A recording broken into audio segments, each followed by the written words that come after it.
डोरी बाटेर नै आज डोरी बाट्ने छौँ हामीले इन्द्रेणीमा हैन मलाई एकदम दामी लागिरहेछ दाइ म खुसी छु आज खुसी हुनुहुन्छ हजुर यहाँ जुन सपना बोकेर आउनु भएको थियो काठमाडौँ त्यो सपना पुरा हुँदैछ हैन हजुर मैले त सायद हुन्छ पनि सोचेकै थिएन के दाइ आज बहिनीको इन्द्रेणी कार्यक्रममा विशेष प्रस्तुति हुँदैछ अन्जु तिमीलाई के माया छैन र अन्जुको पढाइ त्यति राम्रो पनि हुन पाएन त्यो भएर अब काठमाडौँ राखिसके पछाडि अन्जुको पढाइ पनि राम्रो हुन्छ र सङ्गीतको आगामी शिक्षा पनि राम्रो हुन्छ भन्ने हिसाबले काठमाडौँ राख्नुपर्छ भनेर जोड गरिरहेको छ हामीले एकदमै दैलेखको एउटा दूर दराजको गाउँबाट एउटा सामान्य परिवारको छोरीलाई काठमाडौँको यो एउटा ठुलो सहरसम्म ल्याएर आज लक्ष्य 7 दिनमा 1 हप्ता हो मैले यसो हेरेको होइन हाम्रो सुरुका फोटोहरू 1 हप्तामा अन्जुको चर्चा परिचर्चा लाग्छ सारा नेपालीहरूले स्वदेश विदेशमा अन्जुलाई चिन्नुहुन्छ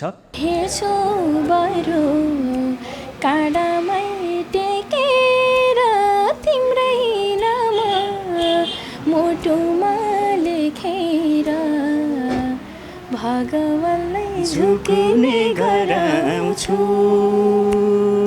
इन्द्रेणीको बारेमा उहाँले सुनेको हो है त त्यस्तो कार्यक्रम हो यसरी त्यहाँ लोकगीतहरू गाइन्छ गुन्जिन्छ भन्ने सुन्नुभएको तर उहाँले इन्द्रेणीका कलाकारहरू कृष्ण दाईहरू उहाँहरूलाई चिन्नुहुन्न उहाँले अब हामीले चिनाउँदैछौँ आज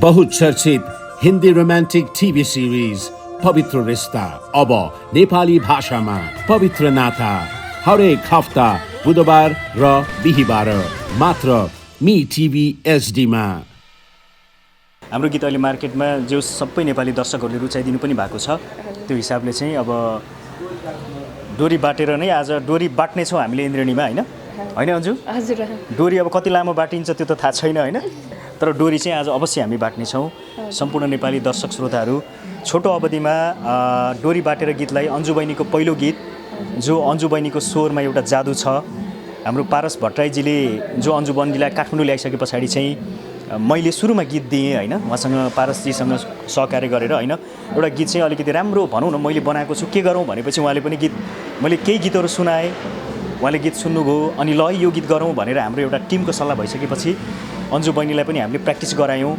समग्रमा चाहिँ डोरी बाटेर गीत त्यसपछि रेकर्ड सुरु भयो हामीले सुटिङ पनि धेरै मेहनत त छ तर चाहिँ त्यो म्युजिक भिडियो जस्तो नबनाएर एउटा लिपसिङ हालेका छौँ त्यसलाई पनि सारा नेपाली जनताले एकदम रुचाइदिनु भएको छ त्यसको लागि सम्पूर्ण नेपाली जनताहरूलाई नेपाली लोकसङ्गीत पारखी नेपाली गीत सङ्गीत पारखी सबैलाई म कमल बिसिमाल दाई हाम्रो अन्जु विश्वकर्मा बहिनी हाम्रो पारसी लगायत हाम्रो एउटा टिम छ हाम्रो टिमको तर्फबाट चाहिँ धेरै धेरै धन्यवाद डोरी बाटेर यदि हेर्नु भएको छैन भने कमल बिसिमाल दाई मेरो आफ्नै युट्युब च्यानलमा टक्क युट्युबमा सर्च गरेर हेरिदिनु होला हैन अन्जु हजुर ठिक छ अन्जु बहिनीलाई चाहिँ कस्तो लाग्यो काठमाडौँ आउने बित्तिकै तपाईँले कमलजीसँग गीत रेकर्ड गराउनु भयो होइन हजुर अनि आज इन्द्रेणीसम्म आइपुग्नु भएको छ कमलजी पनि साथमा हुनुहुन्छ तपाईँलाई चाहिँ यो समग्र यो यात्रा कस्तो लागिरहेछ मलाई एकदम दामी लागिरहेछ दाइ म खुसी छु आज खुसी हुनुहुन्छ हजुर यहाँ जुन सपना बोकेर आउनु भएको थियो काठमाडौँ त्यो सपना पुरा हुँदैछ होइन हजुर मैले त सायद हुन्छ पनि सोचेकै थिएन के दाइ मलाई एउटा रमाइलो कहानी सुनाउँछु है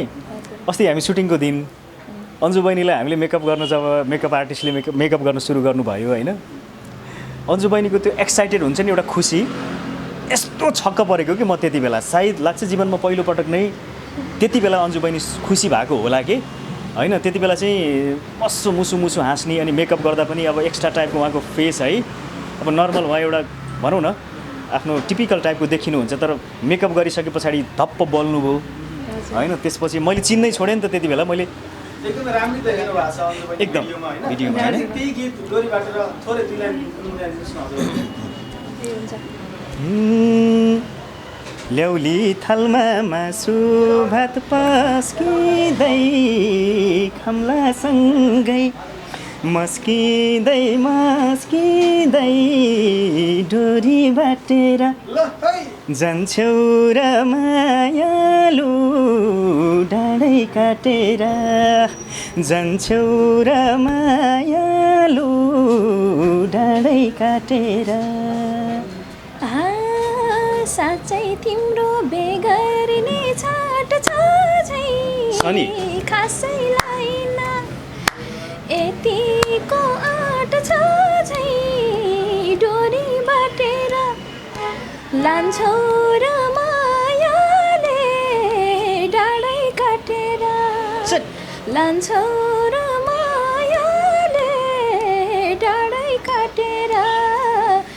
जान्छौ र मायाले डाँडै काटेर। मैले एउटा टुक्का इन्द्रेणीमा पनि गाइन्छ होला, एउटा डेमो है। अन्जु तिमीलाई के माया छैन र पहिलो गीत हिट भयो हैन र डोरी बाटेर लैजान्छु कान्छीलाई डाँडै काटेर। के माया छैन र पहिलो गीत हिट भयो हैन र डोरी बाटेर जान्छौ र मायालु डाँडै काटेर। जान्छौ र मायालु डाँडै काटेर। हामीसँग सहकर्मी साथी पारस भट्टराई पनि जोडिनु भएको छ। पारस यहाँलाई पनि धेरै स्वागत छ है। थ्याङ्क यू सो मच सम्पूर्ण मिडियामा। थ्याङ्क यू सो मच सम्पूर्ण मिडियामा। Thank you sir. जस्तो कि अन्जु बहिनीलाई लिएर इन्द्रेणीसम्म आइपुग्नु भएको छ होइन, कस्तो लागिरहेछ? अन्जुले कस्तो गाउने होला इन्द्रेणीमा भन्ने तपाईँको त्यो खालको निकै नै चर्चित कार्यक्रम र धेरै नेपालीहरूले हेर्नुहुन्छ कार्यक्रम देशबाट विदेशबाट, र यो कार्यक्रमसम्म ल्याउनु पाउँदा एकदमै खुसी लागिरहेको छ। एउटा इँटा थपिएको जस्तो लाग्छ मलाई, उसको साङ्गीतिक करियरको इँटा थपिएको छ। अझ अब यहाँ आइसके पछाडि पक्कै पनि दाइसँग पनि हामी कुराकानी गर्छौँ। उसको अब अवस्था पनि एकदमै गाह्रो छ है, त्यसको बारेमा पनि पढाइका कुराहरू पनि हामी गर्छौँ, सङ्गीत शिक्षाको कुराहरू पनि गर्छौँ। त्यो पनि काम छँदैछ र प्लस आज दोहोरी पनि विशेष हुनेवाला छ। एकदम अन्जु बहिनीलाई चाहिँ के छ चाहना? अब काठमाडौँमै बसेर आफ्नो अध्ययन पुरा गर्ने चाहना छ अथवा के छ? अब यतै बस्ने दाइ, अब पढ्नु पऱ्यो यतै भनेर पढाइको पनि अब अगाडि बढाउनु पऱ्यो। पढाइले अब गाएर मात्रै काम हुँदैन, पढाइ पनि चाहियो होइन। अब पढिरहँदा पनि अब कति पढाइले पनि अगाडि बढ्यो भने त केही सहज हुनेछ। अब मैले कति गाइरहने, गाएर मात्रै भएन न, गाउने मान्छेलाई त पढाइ पनि त चाहिन्छ नि। हजुर एकदमै। तपाईँको उतातिर पढाइ दैलेखमा चाहिँ पढाइ कसरी गरिराख्नु भएको थियो, यस्तो पनि अलिकति सेयर गरिदिनुहोस् न है। पढाइ ठिकै थियो, तर अब खासै स्कुल जानु त हुँदैन थियो होइन। एक दिन स्कुल गयो भने 1 महिनासम्म रोकिनु पर्थ्यो। ए त्यस्तो है? हजुर कस्तो गाह्रो। किन थियो होला त्यस्तो? यस्तै त दाइ, अब गरिब मान्छेको स्थिति होइन, स्थिति अनुसार अब बाउ दाइहरू अब इन्डिया जानुहुन्छ र 6 महिना बसेर घर खर्च चलाउनुहुन्छ। अब घर खर्च चलाउने कि उता पढ्ने कि स्कुल के गर्ने? यताको जस्तो पढाइ उतातिर हुँदैन कि तपाईँको टिचरहरू स्कुलमा नआइदिने यस्तो भएको हिसाबले अब स्टुडेन्ट कसरी पढ्न सक्छ त होइन? स्कुलमा टिचर नआइसके पछाडि त्यो भएर यतातिर जस्तो त्यहाँ पढाइ हुँदैन होइन। त्यो भएको भएर अन्जुको पढाइ त्यति राम्रो पनि हुन पाएन।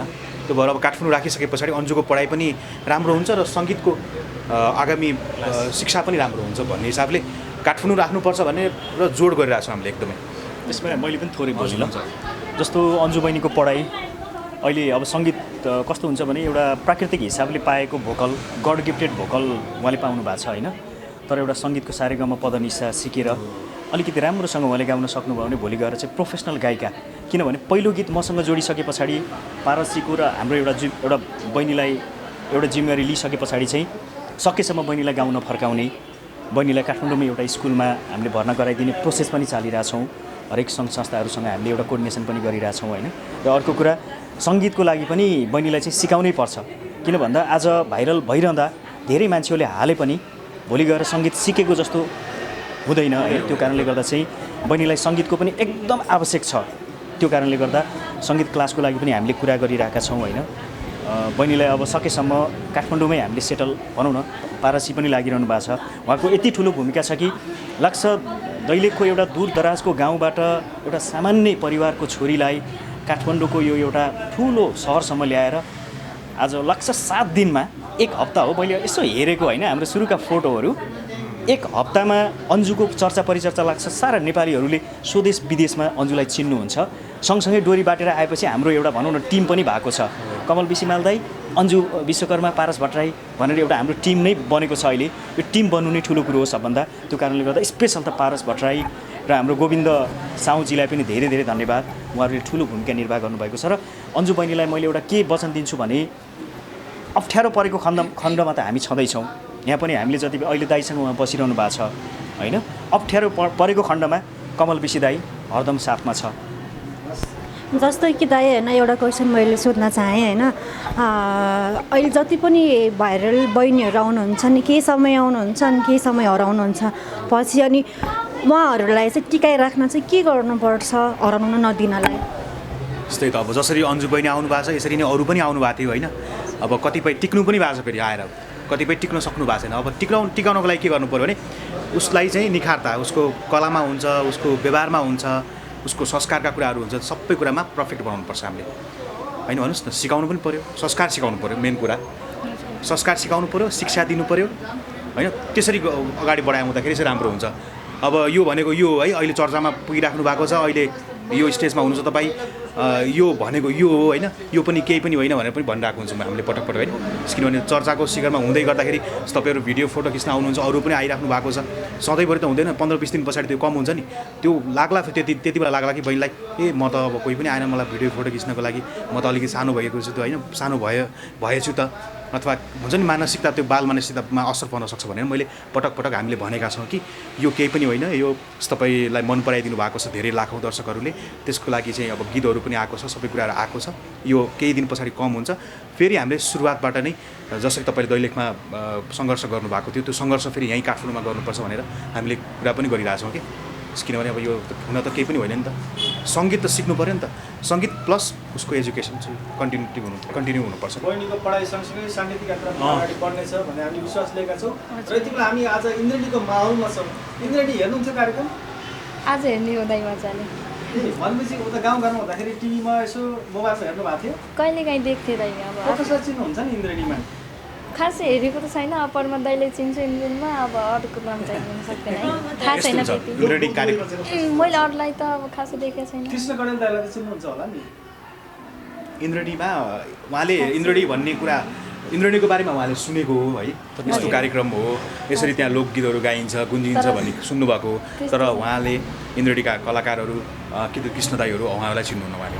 अब हामीले चिनाउँदैछौँ आज उहाँलाई चिनाउँदैछौँ। सायद मोबाइल नभएर पनि भनौँ न, अन्जु बहिनीको मोबाइल नभएर पनि होला होइन। अब बिस्तारै अन्जु बहिनीलाई हामी भनौँ न एउटा गायिका भइसके पछाडि सम्पर्कमा पनि आइरहनु पर्छ, उहाँ अहिले दाईको सम्पर्कमा हामीले कन्ट्याक्ट गर्छौँ होइन। त्यो कारणले बहिनीलाई बिस्तारै एउटा राम्रै सेटको व्यवस्था पनि हुनेछ होइन। अब त्यो भनौँ न हामीले गर्नेछौँ, किनभने त्यो सम्पर्कमा रहनुपर्छ। एउटा गायिका भइसके पछाडि कस्तो गीतहरू बजारमा चलिरहेको छ, इन्द्रेणी नै उहाँले हेर्छु भन्नुभयो तर इन्द्रेणीको कलाकार चिन्दिनँ भन्नुभयो, त्यो पनि एउटा कलाकारको लागि अलिकति ऊ चाहिँ हो होइन, चिन्नै पर्छ भन्ने चाहिँ छैन, तर पनि सकेसम्म अपडेट भएको राम्रो हो। नहेरेको कारण मसँग मोबाइल नभएर पनि हो रे है, हामीले कुरा सुन्दा चाहिँ। इन्द्रेणीमा चाहिँ आज आफ्नो परिवारलाई कतिको सम्झिनु भएको छ? आज एकदम सम्झिरहेको छु परिवारसँग, विशेष गरेर त अब मम्मी बुवालाई सम्झिन चाहेँ है। के भन्नुहुन्छ उहाँहरूलाई?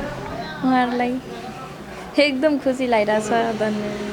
मलाई धेरै बोल्न आउन्न दाइ, भर्खर सिक्दैछु है। हेर्छु बरु काँडामै टेकेर तिम्रै नाम मुटुमा लेखेर भगवानलाई झुक्ने गराउँछु, मबाट मागे सानो जे माग्छौ पुग्ने गराउँछु, मबाट मागे सानो जे माग्छौ पुग्ने गराउँछु।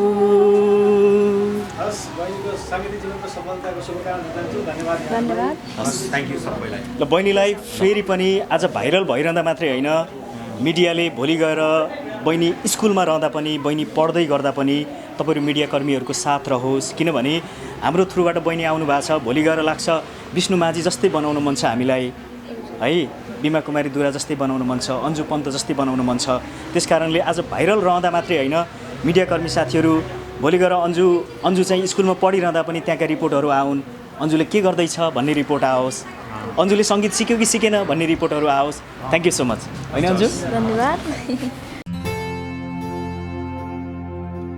बहुचर्चित हिन्दी रोमान्टिक टिभी सिरिज पवित्र रिश्ता अब नेपाली भाषामा पवित्र नाता हरेक हफ्ता बुधबार र बिहीबार मात्र मी टिभी एचडीमा।